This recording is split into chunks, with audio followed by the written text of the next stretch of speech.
afternoon and welcome to this week's BizSmart Lunch and Learn webinar. Our weekly webinars are aimed to provide advice and share knowledge on key business topics and specialist areas. Our host today is BizSmart founder Kevin Brent, and he's here to talk about the 7 habits of highly effective people. Before we start the webinar, can I ask you all to use the question mark function on your screen and post any questions that you may have for Kevin, and he will answer them at the end of the session. Thank you, Kevin. Over to you. Great, thanks Caroline. Good afternoon. Right, well, as Caroline said, we're going to talk about the 7 habits of highly effective people. So I first came across this book by Covey probably 20 odd years ago, maybe more now, showing my age, but it didn't really start to resonate with me until probably about 5 or 6 years ago. My first reaction when I saw this was, yep, okay, it's all very well and good and fairly straightforward, but it really took me to think about it quite deeply and actually realise the value of these. And those of you that have been through the BizSmart support will recognise that we weave some of these principles into the process that we take business owners through. Now I'm going to look at these habits today in about 20 minutes. It's going to be a quick overview, but probably mainly from a business point of view, but actually they apply very much to our personal lives as well. So some of you will probably listen to this and think, yep, this all seems obvious. Let's get back to the day job perhaps. But I'm hoping that if you take the time to really think about it and the effort to really try and understand some of these principles, then some of you will get it, if you like, and actually start to adopt them. But before I get perhaps into the specifics of the actual habits themselves, a couple of concepts that I just want to understand first. And those are paradigms and habits. So let's look at paradigms first. It's a bit of a horrible American type word, but I was listening to a talk by an excellent talk by Rob Holcroft the other day from Superhumans, and he kind of helped me to look at it, or helped us to look at it in this way. So we simplistically speaking, we look at the world through one of 4 windows or lenses, if you like. A bit like, so some of us might remember play school, so you look through the round window or the square window or whatever, but look through 4 windows. And if you look at these windows here, we depending on how we're feeling about ourselves, we might think, yeah, we're equal, I'm okay, you're okay, sort of type stuff, or you might be in one of these other 4 windows. So if you think about it, if you look at the top right one, yeah, I'm okay, you're not okay, sort of type stuff. And if we have that kind of view on the world, then we're probably unlikely to take the time to really understand somebody else's point of view. We might be quite arrogant in our approach, and it wouldn't take a genius to sort of think how the other person might react to that. They might not react very well to that. So this first thing that Stephen Covey is saying is that actually we need to take a step back and we need to think about the perspective that we're viewing the world on as well as the others. And what he's saying really is that our attitude and our behavior, it's not what happens to us that affects that. It's how we see that situation and our interpretation of what happens.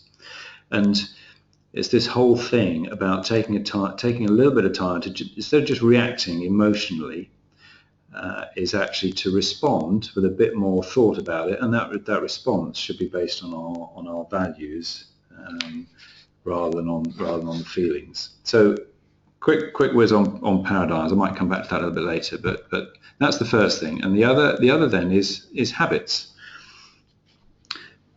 We're not perhaps talking about this kind of habit. Ideally, we're talking about business habits of effectiveness here, and these are habits.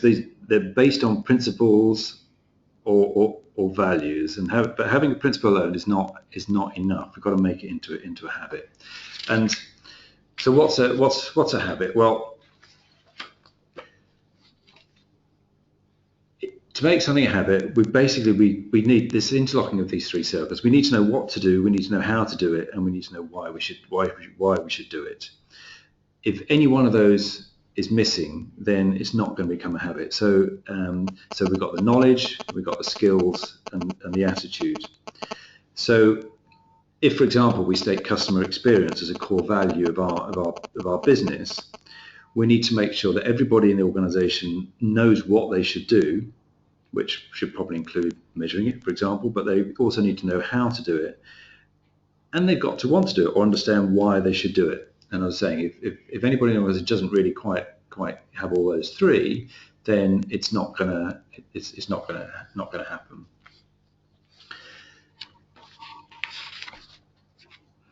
So, 7 habits themselves. The first 3 of these habits can be described as character habits, and the second 3 what might be described as personality habits. Much of today's management training tends to deal with personality habits. They can be techniques, maybe even tricks on how to understand the way people think and behave. For example, something like DISC or body language, where, with DISC, we're profiling on understanding what kind of person we are, whether we're a DISC, a dominant influencer, whether we're steady or conscientious personality types.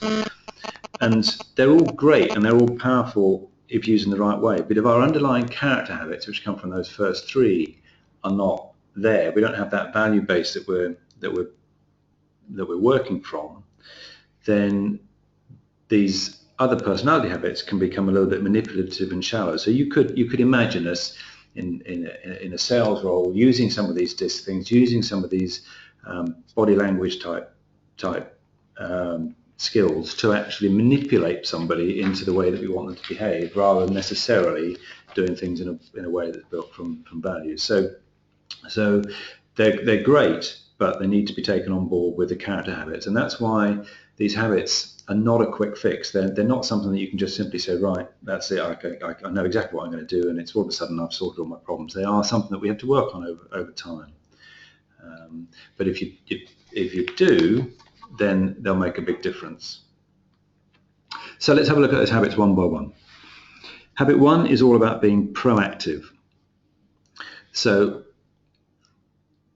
the whole idea here is that people who are reactive don't take responsibility for their own lives. So life happens to them rather than them making it happen. They tend to feel victimized. They feel that they're a product of circumstances, the past, other people, and they largely have a tendency to be negative and to blame others. So they'll make excuses. They'll use language like, oh, I can't do that, or if only this had happened, or if I had this, or oh, it's just the way I am, or it's always been like that, or it won't work in my industry, or whatever. They find the reasons why things won't work. So they find excuses, basically. Effective people are proactive. They tend to take responsibility for things. They will determine their own agendas that they'll follow, and they'll choose that response to what happens around them. So that response, I think it was probably Paul Rhodes actually that said to me, I remember him saying to me at one time, that responsibility is effectively the ability to choose your own response as opposed to reacting to something that happens. So the kind of language that people use that are proactive, that are effective here, are things like, I will, I prefer, I choose, I can be, I might be able to make that work if. So they'll look for the reasons why something might work. So if you're going to take a takeaway or an action from this bit, then it's probably to be aware of the language that you're using. Just try and catch yourself. If you hear yourself being negative, just try and catch yourself and just think about it from that point of view. The next habit is about beginning with the end in mind. So let's flip it the other way. People that don't have that end in mind lack some vision. They don't tend to have a developed sense of meaning and a purpose. And what tends to happen then is when the game gets tough, they tend to swap and change directions, so they don't stick with what they really think is core and what they should be doing. Effective people, on the other hand, who do begin with the end in mind, do have that deeper sense of purpose, and they therefore accomplish tasks in a positive and effective way. And they live and run their lives based on those self-chosen values, and they're guided by their core purpose. So those of you that have been working with BizSmart know that we 99 times out of 100 go back to core values and core purpose at the very beginning, whatever the issues might be within the business. Because if we haven't got a clear set of values and clear core purpose, then it makes it very difficult to stick with stuff when the going gets tough. And it gives us a really good sense of direction from which everything else can then be built. So if you haven't done it, and we've done a webinar in the past on that, and you might want to have a look at that if you want more information on that. But a good starting point, good action from this habit would be to write down, set your core values and your core purpose, and then try and set yourself a goal as to where you think you want to be in, say, something like 10 years' time, and give yourself a little bit of that, starting with the end in mind. Next habit is about putting things first.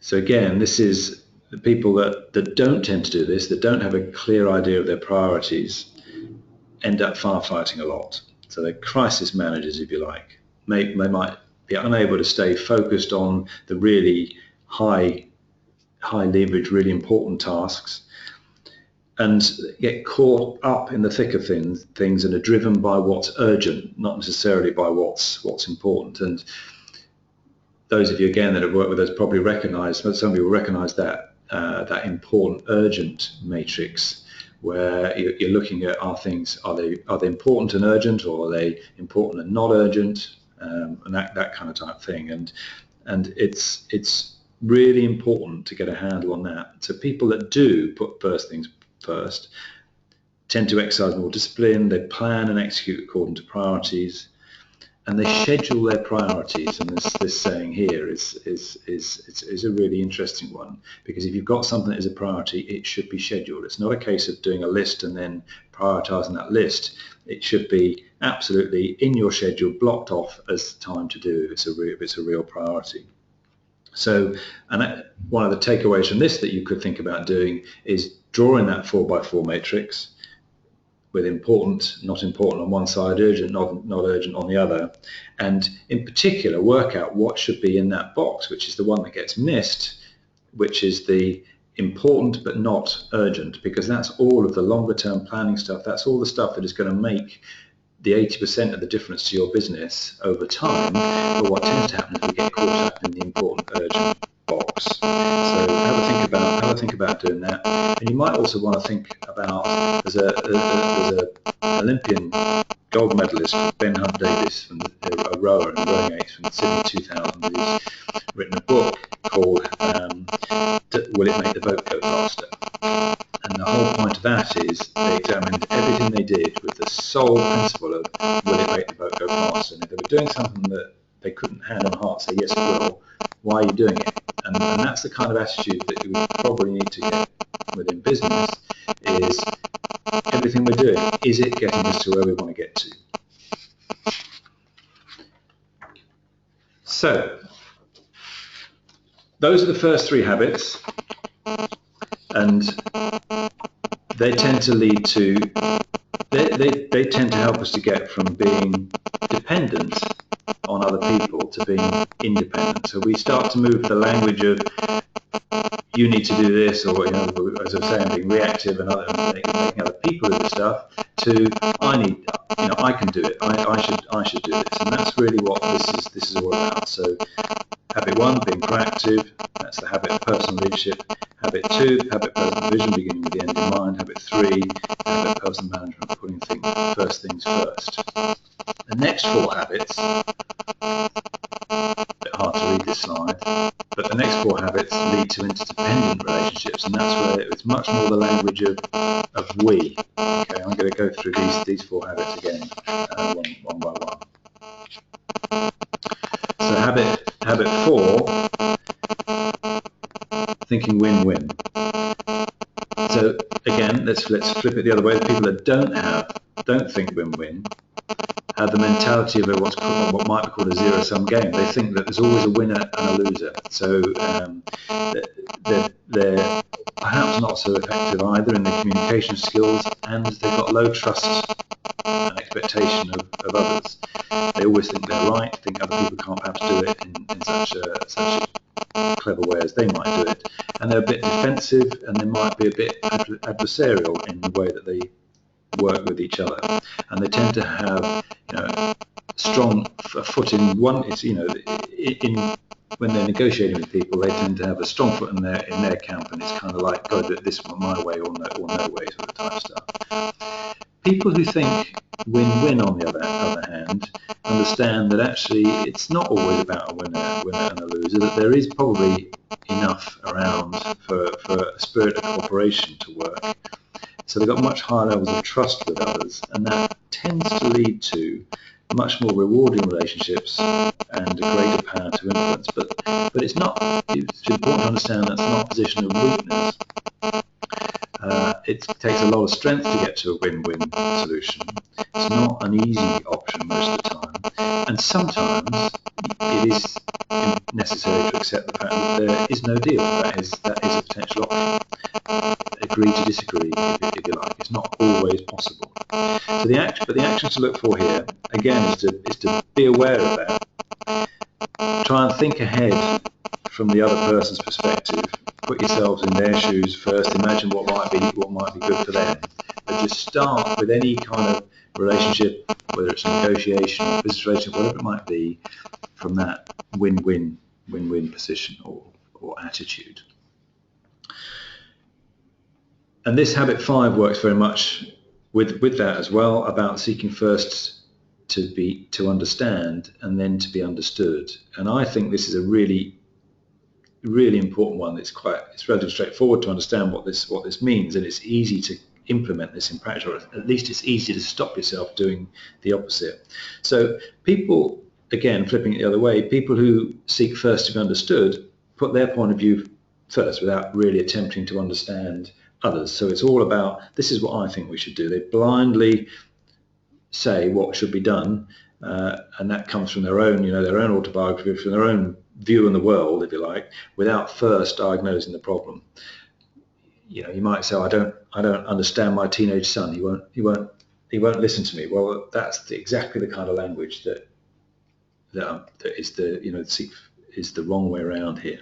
Whereas effective people seek first to understand through listening very carefully. They're not judgmental about what they hear, and then what they're doing is they're really feeding that back as well before they put their point of view. So they might use language like, I really want to understand, let me see if I can understand. Then they demonstrate that they can. But the important thing here from that is they then firmly state their own needs. So it might say, if I understand you correctly, this is what you're thinking. Well, okay, from my perspective, this is also important. So they're not weak. They're not being weak and allowing that kind of if you imagine a win-lose situation, they're not letting the other person win and just kowtowing and bowing down to it. But they are putting their point of position firmly, and to be able to do that requires strength of conviction, which comes from those first habits, 1, 2, 3, those strength of character habits, and this is rarely an easy solution, because in order to be able to influence somebody here like this, you have to have the confidence to open yourself up to be influenced potentially in the first place.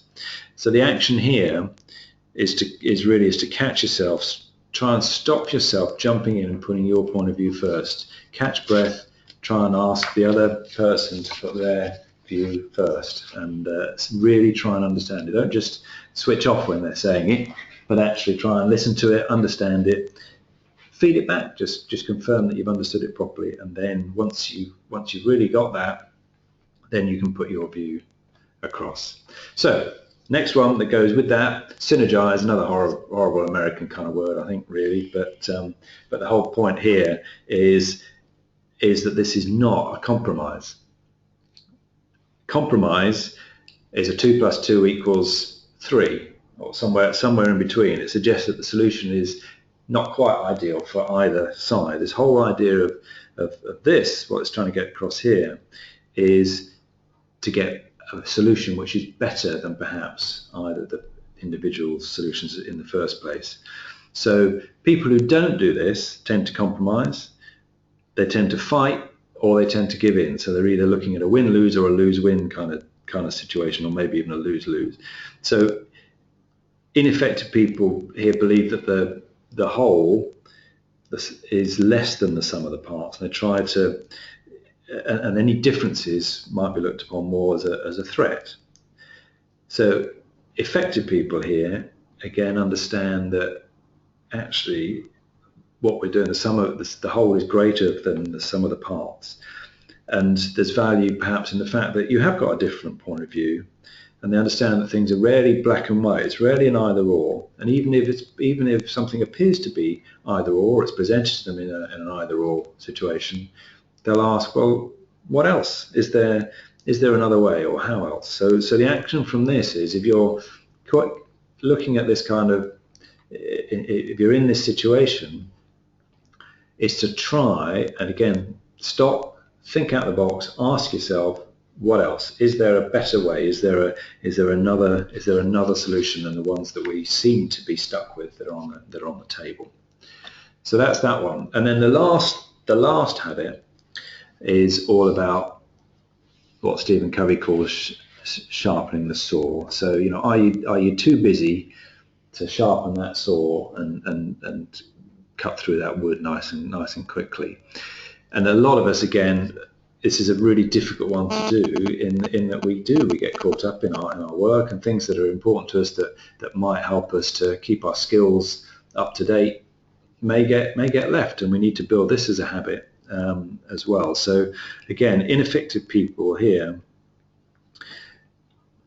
lack any kind of program of CPD or self-renewal or self-improvement, and eventually, of course, what happens then is your skills get out of date, and you lose your edge. Effective people are exactly the opposite. So they are continually looking to develop themselves, they understand the importance of that, and they understand how that can help with the other 6 habits that we've looked at here. So if we were doing that important urgent matrix, then of course some of these self-development things they're not urgent, but they are important, so they should be in that top right. They should be one of the things that are in that top right-hand box, along with other things that would come from the core value, core purpose, and where you're trying to get to. So actions here really are around deciding what you think you need to do to keep learning, and working out then a way to actually build that into your schedule so that it actually gets done and becomes part of what you want to do. There's another little graphic of that idea. You know, I'm too busy, sorry, to well, I'm not even going to explain that. I think you can see it all yourselves as to what that is. So that's pretty much it. We've covered all of those 7 habits in a very, very rapid way, and certainly probably I think it's pretty difficult really to get across the power of these habits in a quick 20-minute webinar, but hopefully I've given you a flavour for it. And if you want to know any more about it, then by all means contact me or one of us at BizSmart, or as I say, I can highly recommend the book, which is called The 7 Habits of Highly Effective People by Stephen Covey. That's C-O-V-Y. In fact, I'd recommend more the audio version of it. There's a very good tape. You can get past the Americanism of it. There's a very good tape or CD of him doing workshops on this kind of thing, and it brings it to life much more, I think, anyway, than the book. So hopefully, giving you a flavour, you've understood that these, if you think beneath these principles and just have a little bit of time to think about that you'll see that there's a lot to these, rather than just literally those 7 habits listed out, which would be easy to go, oh yeah, I understand those, which is exactly what I did when I was first shown them when I was working in a big corporation. Somebody said, yeah, we should read this book, and I read it, saw the list. Well, I didn't read it. I flicked straight to where the 7 habits were, looked at the 7 habits and went, yeah, they look pretty straightforward. Somebody's written a whole book on that, have they? Wow. And got back to my day job. But it was not until quite a lot later that when I looked at those, and I look at the kind of people that are doing that are successful and are building successful businesses, and they have adopted these principles, whether consciously or not, but these are the kind of attitudes that they have. So there we go. That's basically me for this morning. So thank you very much for listening. Great. Thank you very much. Let's have a look, see if there's any questions come through.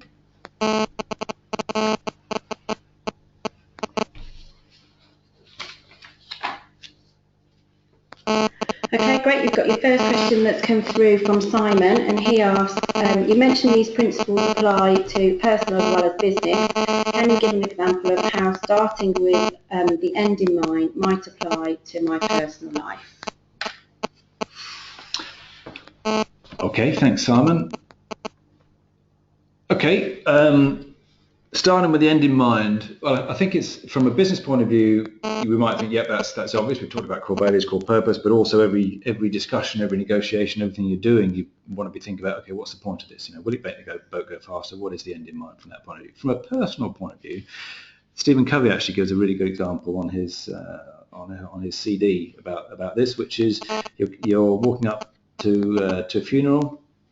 And there's lots of people there. It's absolutely crowded, and it's obviously somebody's very, very well respected has just died. And then you come to a dawning realization that actually it's your funeral, and there are 4 people giving eulogies, and there's one from your family, one of your close friends, one from your workplace, and one from a social group or a church membership, something that you're a society perhaps that you're a member of.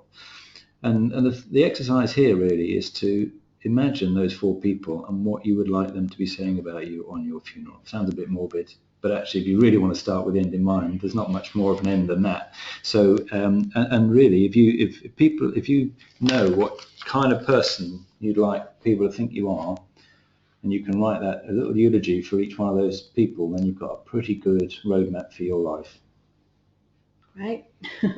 Thank you. Right, your next question is from Stuart, and he asks, not sure I get the paradigm shift. Can you explain more?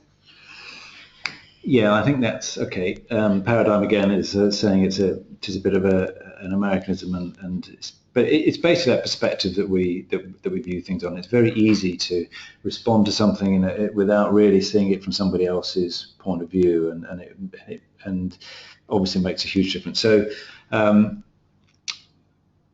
example, personal life from my own teenage son coming up to GCSEs, first set of external exams.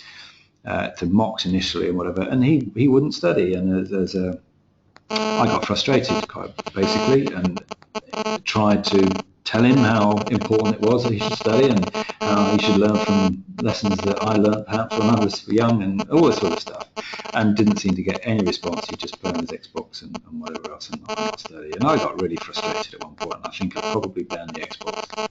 Anyway, eventually, at one point, I went into his room, and he was pretty much in tears on his bed, and then sat down and started talking to him. And it turned out that it wasn't that he didn't want to study or didn't think it was important. He actually didn't know where to start. So from that, as soon as I understood that, my whole attitude changed from being one of a kind of an angry, well, why aren't surely you can see it, why aren't you doing this, it's important, why can't you see my point of view, to actually understanding that he just didn't know where to start, and what he needed was some help. And of course my attitude then was one change immediately on how can I help. Well, the set of circumstances is pretty much the same, but I'm just seeing it now from a completely different perspective, and that really is what that whole paradigm thing is about, I think. So hopefully that answers your question. Great, thank you very much. If there are any more questions that you have for Kevin, I'll send out his contact details to you later on today with a copy of the presentation, so you can email him direct. Thank you again, Kevin, for hosting today's webinar. I hope you will join us again same time next week. And that's it for us. So we'd just like to wish you a great afternoon. Thank you.